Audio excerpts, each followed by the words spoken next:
Welcome to our Let's Play for the Tower of the Gods. It's the third dungeon in Wind Waker, and Hick and I agreed that we think it's of the three pre-Master Sword dungeons, it's definitely our favorite. I definitely agree with that. It just, I don't know, it's kind of a different feel, really, than all of the other typicals so far in the game, I guess. So. And I did, even though this introductory part here where you're kind of sailing around on the boat, I thought that was a nice touch to actually start the dungeon with your King of Red Lion's boat. Yeah, true. Like, it's cool, like, being in a boat in the water in this front part. In the dungeon, yeah. I think this is the only part we kind of use it, is in this front part, but yeah, I believe it's kind of a different idea. And here, once again, we got the lowering and upping of water levels, but it's just, I don't know, it's not like the water tip. It's a good one. Thankfully, it's pretty brief in this dungeon. You don't have to do it for too long. I mean, just like, I don't know, like a Temple of the Gods, like, you knew when you came into it, it was kind of going to be a little bit different. Yeah. And I don't know, it just...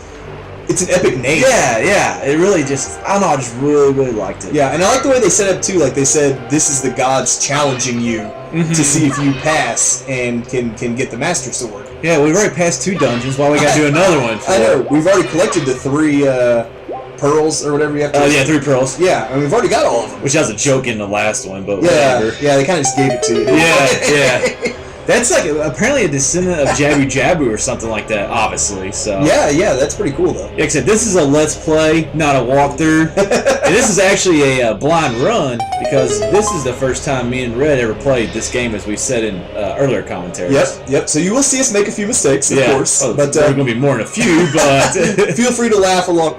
Well, no, I know what I was doing right there. It's like, if you hit a button, you could drop it over your head. Oh, yeah. And that's what I was trying to do right there, because I actually didn't know you could lay down front of you, which sounds like the most common sense thing ever. You had logic to it, though. Yeah. The logic was there. I get it. But yeah, so you'll see us make a few little hiccups along the way. That was planned. You gotta watch out for these electrocuting guys, though. They give me a lot. I don't know if it's necessarily in this dungeon, but they give me a lot throughout the game. I'm pretty sure there's a few times that I kept expecting them to quit shocking for some reason. So we see they're waiting, and then they flicker or something, and I'd swing at them, and it didn't. They wait to flicker until you swing at them every time. Yeah. In this room right here, this one actually took me a while, but... Well, it didn't take me a while, but I just didn't put 2 and 2 together. I saw the bridge. Yeah. And just, I never thought to go across it. Why? I don't know. I actually struggled on this for a few minutes as well, because I kept picking this thing up and putting it on the switch, and it's like, but then the water comes, and it's just... I mean, it shows the bridge right there, so... Yep. I don't know.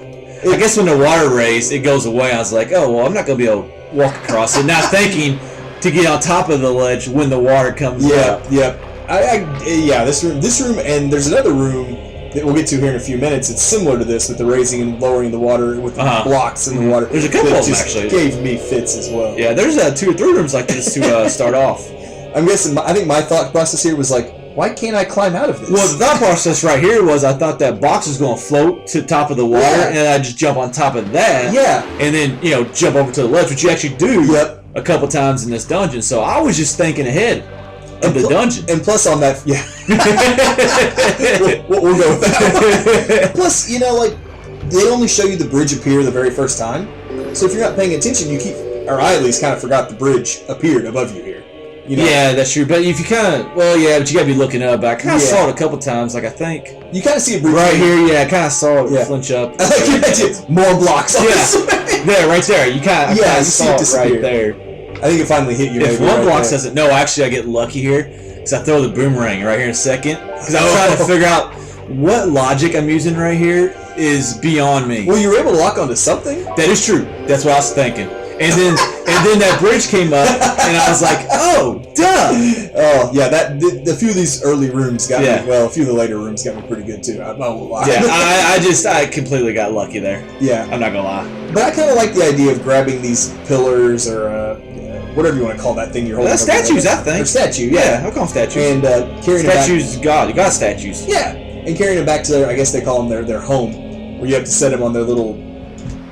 Pretty crappy home. Yeah, I agree. It's not the nicest place to hang your hat. How about this theme, though, man? This theme, I think it might be my favorite in the game. I was actually gonna mention that when we first started, because when we mentioned how like kind of it felt like an epic name of the dungeon, the music fits it so well. It does. It does. I kind of like the ancient, like you kind of get a feel of ancient ruins here. You do. You really kind of do. Not like the Spirit Temple, but it's not like Spirit Temple, but in a way it's kind of like that. Just has some different colors or something like that. It's instead of being like kind of like an Egyptian theme, like the Spirit Temple in Ocarina of Time was. This kind of feels more like a.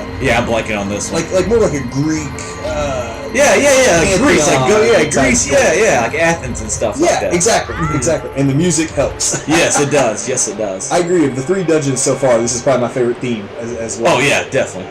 I can't speak for some of the later ones yet. Yeah. I will say though, steering this boat around was kind of slow in a few spots. Well, yeah, but you don't want to go as fast as you do outside here, though. Yeah, that's true. You run into a lot of walls. You run into the wall before you had a chance to turn. But I like what you said right there about the boat in this first part. Like, obviously I did it, but I just never thought about it like that, and it was kind of cool because it was different. It was the only place you could really bring your Lion of King Red Lions. That's it. Yes, that was close. But it was kind of cool. Like he never really goes inside with you. Anywhere else. This is a different way of kind of getting around the first, I guess third or whatever dungeon this is. It probably is almost a third of it. It's a good little chunk. It takes some time sailing around this lower area, and you gotta wait for the water levels to get to the right side. Ouch! Now that's what I did. I mean, I guess it didn't take too long, but man, when you're waiting on it, it can feel like it takes a while sometimes. It does. Plus, like, especially if you get where you're wanting to go, like right when the water level goes the wrong direction, you just kind of sit there and you're like, I think that happens to me a couple times. It's like getting to a red light right when it turns red. Not quite that annoying, I don't think. This room is the one that gave me fits. I totally forgot you could push the blocks around. So how do you forget that? It's a Zelda game. So I kept trying to jump across them while they're in this position. Oh my lord! And let me tell you, it doesn't work. I figured this one out pretty quickly. So, you jumped right down to it, and because I had that idea in the last room of getting on top of the box, and so when I finally saw it here, Now why the box didn't raise right here? It kind of threw me for a loop. Actually. Kind of weird. Yeah, that's a good question. But yeah, I picked up on this one pretty quick. As soon as I walked down, it's kind of like, oh, well, you got to move this box right here to jump all across. Yeah, this one gave me all kinds of fits. I probably could have made that jump if it would have came up. You would have been close. Well, maybe I didn't figure out as fast as I thought I did. Cause I'm just playing around now. Well, you got the right idea. I mean, that's further than I did, right? Yeah. I guess I kept trying to jump from. It was not going well for me.